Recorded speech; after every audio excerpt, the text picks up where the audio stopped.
নমস্কার বন্ধুরা, আমি আবার চলে এসেছি নতুন রেসিপি নিয়ে। আজকে রান্নার রেসিপি স্পাইসি চিকেন কারি। বন্ধুরা, প্রথমে চিকেনটাকে ধুয়ে নিয়েছি, তারপর ছুরি দিয়ে লেগ পিসটাকে একটু করে কেটে নিয়েছি।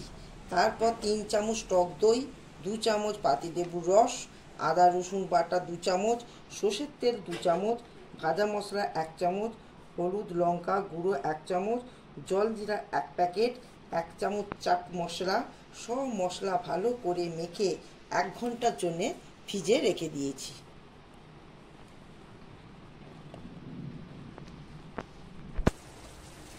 বন্ধুরা, সাদা তেল আর শুকনো লঙ্কা তেজপাতা দিয়ে ভেজে নিয়েছি। তারপর রসুন বাটা, তারপর পেঁয়াজ কুচি দিয়ে ভেজে নিয়েছি। তারপর আদা বাটা 1 চামচ, জল দিয়ে কষে নেব।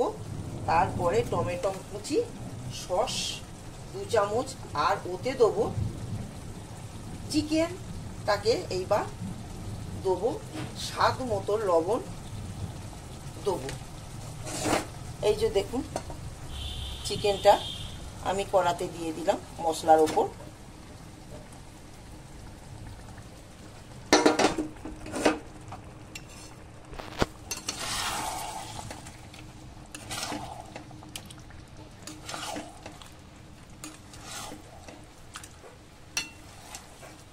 স্বাদ মতো লবণ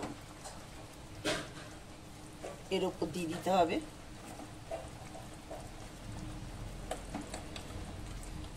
হলুদ আর লঙ্কা 1 চামচ দিয়ে দিতে হবে।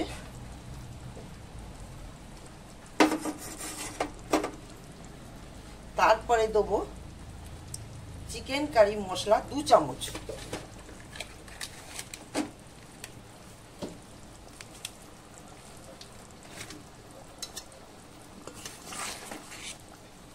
তারপরে কষতে হবে, চিকেনটাকে কষতে হবে। বন্ধুরা, আমার স্পাইসি চিকেন কারি হয়ে গেছে। ভিডিওটি ভালো লাগলে লাইক শেয়ার সাবস্ক্রাইব করিবেন। টাটা।